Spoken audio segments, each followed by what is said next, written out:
সূরা আল মুমিনুন। রহমান রহিম আল্লাহ তাআলার নামে। নিঃসন্দেহে সেসব ঈমানদার মানুষরা মুক্তি পেয়ে গেছে যারা নিজেদের নামাজে একান্ত বিনয় অবনত হয়, যারা অর্থহীন বিষয় থেকে বিমুখ থাকে, যারা রীতিমতো যাকাত প্রদান করে, যারা তাদের যৌন অঙ্গসমূহের হেফাজত করে। তবে নিজেদের স্ত্রী কিংবা নিজেদের অধিকারভুক্ত দাসীদের ওপর এই বিধান প্রযোজ্য নয়। এখানে হেফাজত না করার জন্য তারা কিছুতেই নিন্দনীয় হবে না। অতঃপর এ বিধিবদ্ধ উপায় ছাড়া যদি কেউ অন্য কোনো পন্থায় যৌন কামনা চরিতার্থ করতে চায় তাহলে তারা সীমা লঙ্ঘনকারী বলে বিবেচিত হবে। যারা তাদের কাছে রক্ষিত আমানত ও অন্যদের দেয়া প্রতিশ্রুতি সমূহের হেফাজত করে, যারা নিজেদের নামাজ সমূহের ব্যাপারে সমাধিক যত্নবান হয়, এই লোকগুলি হচ্ছে মূলত জমিনে আমার যথার্থ উত্তরাধিকারী। জান্নাতুল ফেরদৌসের উত্তরাধিকারও এরা পাবে, তারা সেখানে চিরকাল থাকবে। হে মানুষ, তোমরা সৃষ্টি প্রক্রিয়াটা লক্ষ্য করো। আমি মানুষকে মাটির মূল উপাদান থেকে পয়দা করেছি, অতঃপর তাকে আমি শুক্র কীট হিসেবে একটি সংরক্ষিত জায়গায় সুনির্দিষ্ট সময়ের জন্য রেখে দিয়েছি। এরপর এই শুক্রবিন্দুকে আমি এক ফোঁটা জমাট রক্তে পরিণত করি, অতঃপর এই জমাট রক্তকে মাংসপিণ্ডে পরিণত করি। কিছুদিন পর এই পিণ্ডকে অস্থি পাঁজরে পরিণত করি। তারপর এক সময় এই অস্থি পাঁজরকে গোশতের পোশাক পরিয়ে দিই। অতঃপর বানানোর প্রক্রিয়া শেষ করে আমি তাকে সম্পূর্ণ ভিন্ন এক সৃষ্টি তথা মানুষ রূপে পয়দা করি। আল্লাহ তাআলা কত উত্তম সৃষ্টিকর্তা, কত নিপুণ তার সৃষ্টি। একটি সুনির্দিষ্ট সময় দুনিয়ায় কাটিয়ে এরপর আবার তোমরা মৃত হয়ে যাও। তারপর কিয়ামতের দিন তোমরা সবাই পুনরুত্থিত হবে। আমি তোমাদের উপর এ 7 আসমান বানিয়েছি এবং আমি আমার সৃষ্ট সম্পর্কে মোটেই উদাসীন নই। আমি আসমান থেকে পরিমাণ মতো পানি বর্ষণ করেছি এবং তা প্রয়োজন মতো জমিনে সংরক্ষণ করে রেখেছি। আবার এক সময় তা উড়িয়ে নিয়ে যাবার ব্যাপারেও আমি সম্পূর্ণ ক্ষমতাবান। তারপর জমিনে সংরক্ষিত সেই পানি দিয়ে তোমাদের জন্য খেজুর ও আঙুরের বাগান সৃষ্টি করি। তোমাদের জন্য তাতে প্রচুর ফল পাকড়াও উৎপাদিত হয়, আর তা থেকে তোমরা পর্যাপ্ত পরিমাণ আহারও গ্রহণ করো। আর জমিনে সংরক্ষিত পানি থেকে এক প্রকার গাছ সিনাই পাহাড়ের তেলের উপাদান নিয়ে জন্ম লাভ করে। খাদ্য গ্রহণকারীদের জন্য তা ব্যঞ্জন হিসেবে ব্যবহৃত হয়। তোমাদের জন্য অবশ্যই চতুষ্পদ জন্তুর মাঝে প্রচুর শিক্ষণীয় বিষয় রয়েছে। তার পেটের ভেতরে যা কিছু আছে তা থেকে আমি তোমাদের দুধ পান করাই।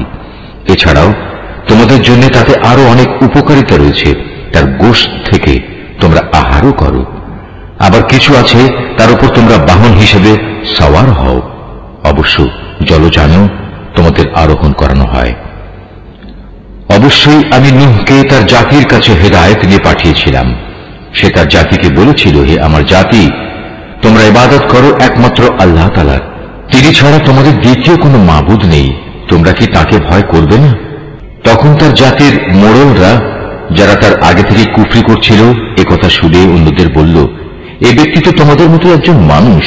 আসলে এ ব্যক্তি তোমাদের উপর নেতৃত্ব করতে চায়। আল্লাহ তাআলা যদি নবী পাঠাতেই চাইতেন তাহলে ফেরেশতাদেরই নবী করে পাঠাতেন। আমরা তো এমন কোন কথা আমাদের পূর্বপুরুষদের জামানায়ও ঘটেছে বলে শুনিনি।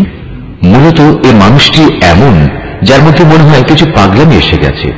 অতএব তোমরা তার কোনো কথাই কান দিও না, বরং এর ব্যাপারে কয়েকটা নির্দিষ্ট দিন পর্যন্ত অপেক্ষা করো, হয়তো সে এমনি সেরে যাবে। এ কথা শুনে নূহ তার মালিকের কাছে দোয়া করল, হে আমার মালিক, এরা যেভাবে আমাকে মিথ্যা সাব্যস্ত করল, তুমি সেভাবেই তাদের মোকাবেলায় আমাকে সাহায্য করো। অতঃপর আমি তার কাছে ওহী পাঠালাম, তুমি আমার তত্ত্বাবধানে আমারই ওহী অনুযায়ী একটি নৌকা প্রস্তুত করো।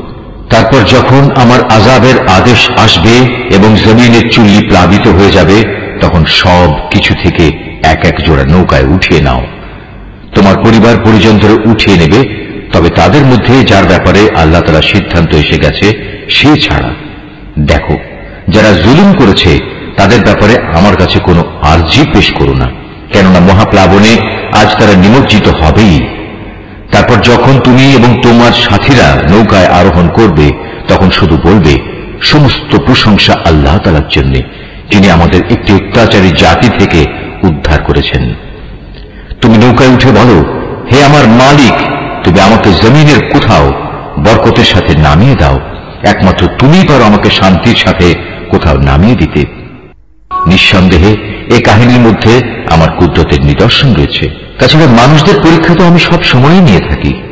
এদের পরে আমি আর এক জাতিকে পয়দা করেছিলাম, অতঃপর তাদেরই একজনকে তাদের কাছে নবী করে পাঠিয়েছি, যার দাওয়াত ছিল, হে আমার জাতি, তোমরা এক আল্লাহ তাআলারই ইবাদত করো, তিনি ছাড়া তোমাদের আর কোনো মাবুদ নেই।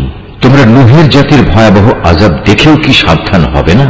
নবীর কথা শুনে তার জাতির নেতৃস্থানীয় লোকজন, যারা আল্লাহকে অস্বীকার করেছে, মিথ্যা সাব্যস্ত করেছে, পরকালে আল্লাহ তাআলার সাথে সাক্ষাতের বিষয়টিকে, সর্বোপরি যাদের আমি দুনিয়ার জীবনে প্রচুর ভোগ সামগ্রী দিয়ে রেখেছিলাম, তারা অন্য লোকদের বলল, এ ব্যক্তিটি তোমাদের মতো মানুষ ছাড়া অন্য কিছু নয়। তোমরা যা খাও সেও তা খায়, তোমরা যা কিছু পান করো সেও তা পান করে। এমত অবস্থায় তোমরা যদি তোমাদেরই মতো একজন মানুষকে নবী মনে করে তার কথা মেনে চলো, তাহলে তোমরা অবশ্যই ক্ষতিগ্রস্ত হবে। ব্যক্তিটি কি তোমাদের সাথে এই ওয়াদা করেছে যে তোমরা যখন মরে যাবে, যখন তোমরা মাটি ও হাড্ডিতে পরিণত হয়ে যাবে, তখন তোমাদের সবাইকে কবর থেকে আবার উঠিয়ে আনা হবে? আসলে এই যে বিষয়টি যা দিয়ে তোমাদের সাথে এই ওয়াদা করা হচ্ছে, এটা মানুষের বৈষয়িক বুদ্ধি থেকে অনেক দূরে এবং ধরা ছোঁয়ারও অনেক বাইরে। তারা বলল, কিসের আবার পুনরুত্থান? দুনিয়ার জীবনই তো হচ্ছে আমাদের একমাত্র জীবন। আমরা এখানে মরব, এখানেই বাঁচব, আমাদের কখনোই আবার পুনরুত্থিত করা হবে না। নবুয়তের দাবিদার এ ব্যক্তিটি হচ্ছে এমন এক মানুষ যে এসব কথা দ্বারা আল্লাহর উপর মিথ্যা অপবাদ দিচ্ছে। আমরা তার উপর ঈমান আনব না। এদের মিথ্যাচার দেখে সে নবী আল্লাহ তাআলার কাছে দোয়া চাইল এবং বলল, হে আমার মালিক, তুমি এদের মিথ্যার মোকাবেলায় আমাকে সাহায্য করো। আল্লাহ তাআলা বললেন, হ্যাঁ, তুমি ভেবো না, অচিরেই এরা নিজেদের কর্মকাণ্ডের জন্য অনুতপ্ত হবে।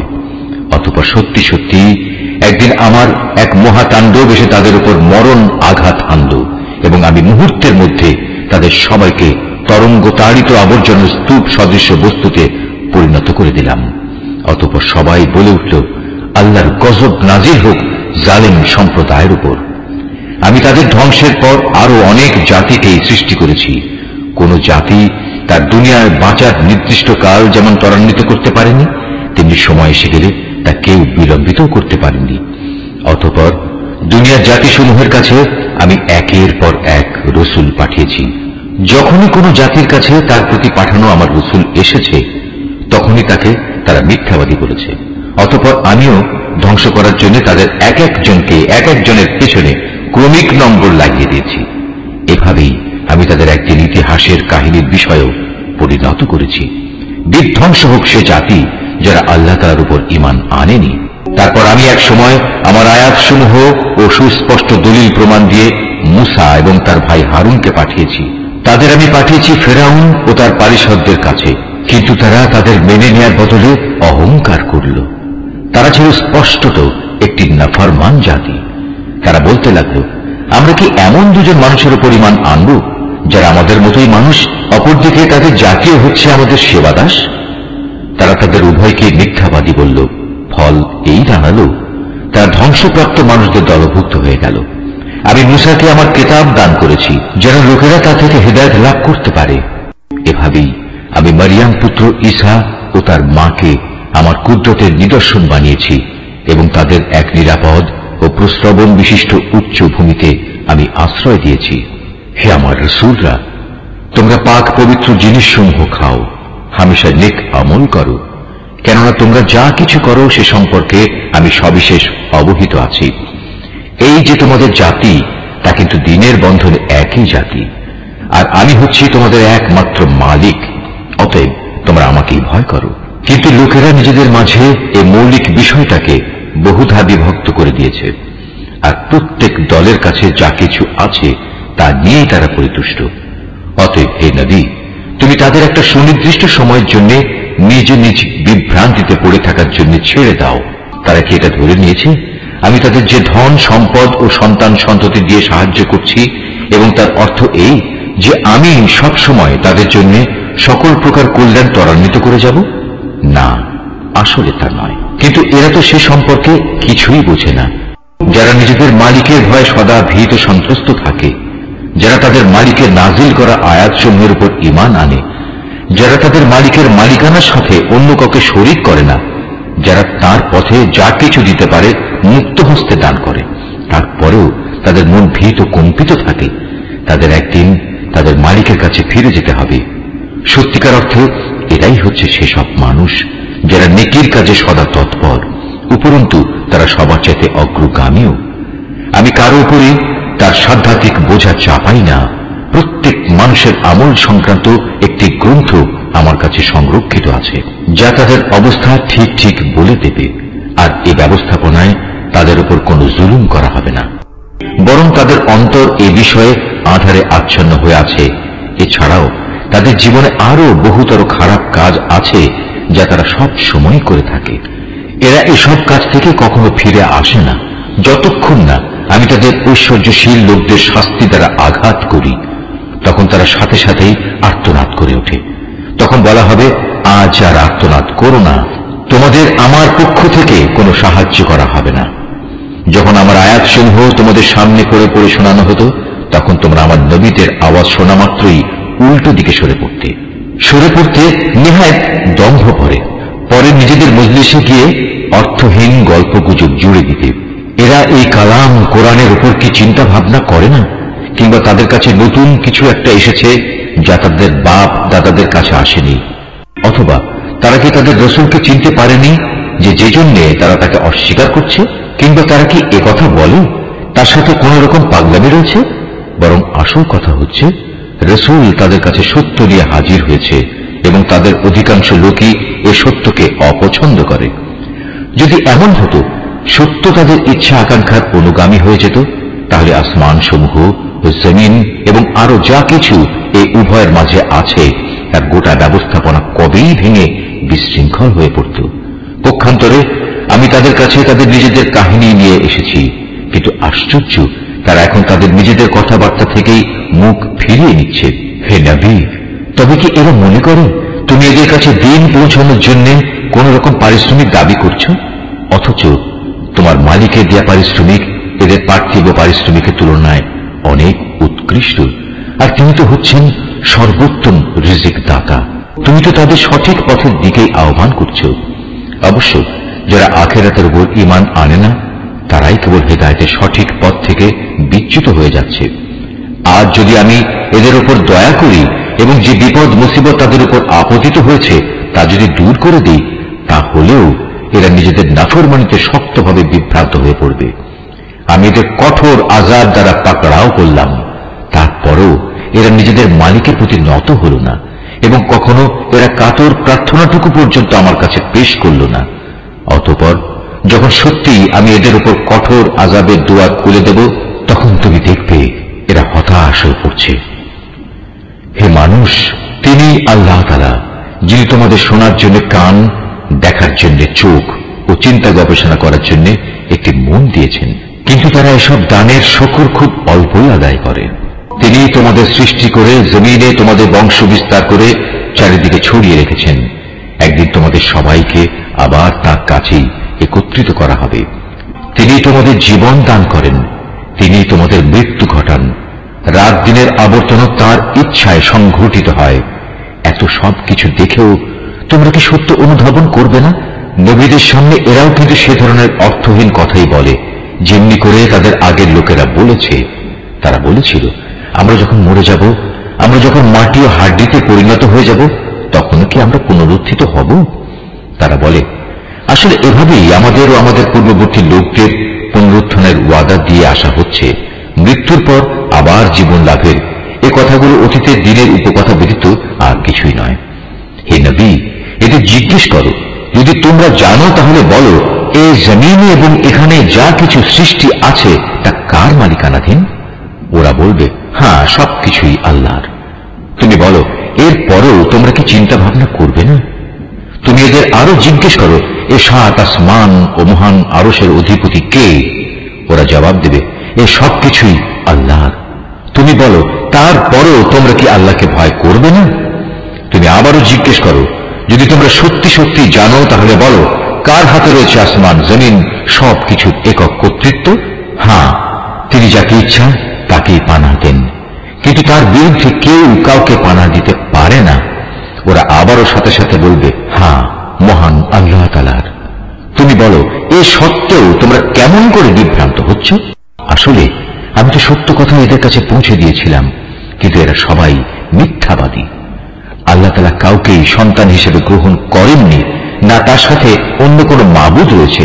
যদি তার সাথে অন্য কোনো মাবুদ থাকতো, তাহলে প্রত্যেক মাবুদ নিজ নিজ সৃষ্টি দিয়ে আলাদা হয়ে যেত, এবং এই মাবুদরা একে অন্যের উপর প্রাধান্য বিস্তার করতে চাইত। এরা যা কিছু আল্লাহ তাআলা সম্পর্কে বলে, তিনি তার থেকে অনেক পবিত্র ও মহান। উপস্থিত অনুপস্থিত সব কিছুর সম্মুখ ওয়াকেফাল তিনি। সুতরাং এরা আল্লাহ তাআলার সাথে অন্যদের যেভাবে শরীক করে, তিনি তার চাইতে অনেক পবিত্র। হে নবী, তুমি বলো, হে আমার মালিক, যে আযাবের ওয়াদা এ কাফেরদের সাথে করা হচ্ছে, তা যদি তুমি আমাকে দেখাতেই চাও, তাহলে হে আমার মালিক, তুমি আমাকে জালেম সম্প্রদায়ের মধ্যে শামিল করে এ আযাব প্রত্যক্ষ করায়ও না। হে নবী, আমি তাদের কাছে যে আযাবের ওয়াদা করেছি তা অবশ্যই তোমাকে দেখাতে সক্ষম।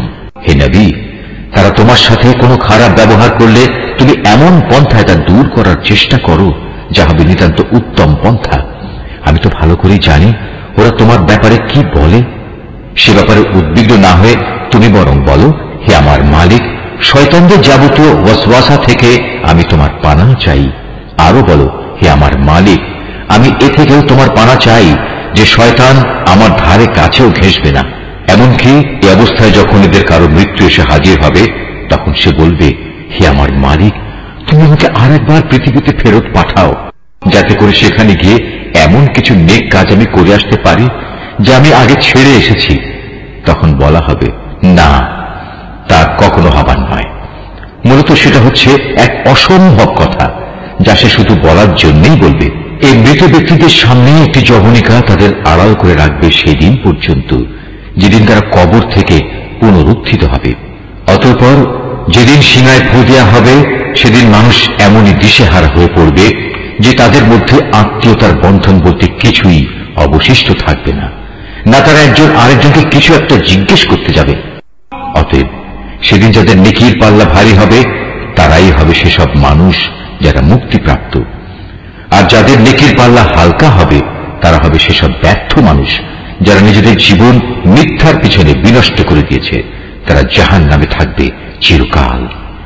জাহান্নামের আগুন তাদের মুখমণ্ডল জ্বালিয়ে দেবে, তাতে তাদের চেহারা জ্বলে বিভৎস হয়ে যাবে। তাদের যখন জিজ্ঞেস করা হবে, এমন অবস্থা কি হয়নি যে আমার আয়াতসমূহ তোমাদের সামনে পড়ে শোনানো হয়েছিল এবং তোমরা তা অস্বীকার করেছিলে? তারা বলবে, হে আমাদের মালিক, আমাদের দুর্ভাগ্য চারিদিক থেকে আমাদের ঘিরে ধরেছিল এবং নিশ্চয়ই আমরা ছিলাম গোমরাহ সম্প্রদায়। হে আমাদের মালিক, তুমি আজ আমাদের এই আগুন থেকে বের করে নাও। আমরা যদি দ্বিতীয়বারও দুনিয়ায় ফিরে গিয়ে সীমা লঙ্ঘন করি, তাহলে অবশ্যই আমরা জালেম হিসেবে পরিগণিত হব। আল্লাহ তাআলা বলবেন, তোমরা অপমানিত হয়ে সেখানে পড়ে থাকো, আজ কোনো কথাই আমাকে বলো না। অবশ্যই আমার বান্দাদের মধ্যে একদল এমনও আছে যারা বলতো, হে আমাদের মালিক, আমরা তোমার উপর ঈমান এনেছি, অতএব তুমি আমাদের দোষ ত্রুটি সমূহ মাফ করে দাও। তুমি আমাদের উপর দয়া করো, তুমি হচ্ছ দয়ালুদের মধ্যে সর্বোৎকৃষ্ট দয়ালু। অতঃপর তোমরা তাদের উপহাসের বস্তু বানিয়ে রেখেছিলে, এমনকি তা তোমাদের আমার স্মরণ পর্যন্ত ভুলিয়ে দিয়েছে, আর তোমরা তো তাদের নিয়ে হাসি তামাশাই করতে। তাদের সে ধৈর্যের কারণেই আজ আমি তাদের এই প্রতিফল দিলাম। মূলত তারাই হচ্ছে সত্যিকার অর্থে সফল মানুষ।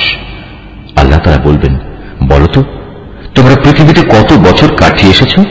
তারা বলবে, আমরা সেখানে অবস্থান করেছিলাম একদিন কিংবা একদিনের কিছু অংশ। তুমি না হয় তাদের কাছে জিজ্ঞেস করো যারা হিসাব রেখেছে। আল্লাহ তাআলা বলবেন, আসলে তোমরা পৃথিবীতে খুব সামান্য সময়ই কাটিয়ে এসেছ। কত ভালো হতো যদি তোমরা এই কথাটা ভালো করে জানতে। তোমরা কি সত্যি সত্যি এটা ধরে নিয়েছ আমি তোমাদের এমনি অনর্থক পয়দা করেছি এবং তোমাদের কখনোই আমার কাছে ফিরে আসতে হবে না? না, তা কখনো নয়। মহিমান্বিত আল্লাহ তাআলা, তিনি সব কিছুর যথার্থ মালিক। তিনি ছাড়া আর কোনো মাবুদ নেই। সম্মানিত আরশের একক অধিপতিও তিনি। অতএব যে ব্যক্তি আল্লাহ তাআলাকে বাদ দিয়ে অন্য কোনো মাবুদকে ডাকে, তার কাছে যার জন্য কোন রকম সনদ নেই, সে যেন জেনে রাখে তার হিসাব তার মালিকের কাছে যথার্থই মজুদ আছে। সেদিন তারা কোনো অবস্থায় সফল কাম হবে না যারা তাকে অস্বীকার করেছে। হে নবী, তুমি বলো, হে আমার মালিক, তুমি আমায় ক্ষমা করো, কেননা তুমি হচ্ছ দয়ালুদের মধ্যে সর্বোৎকৃষ্ট।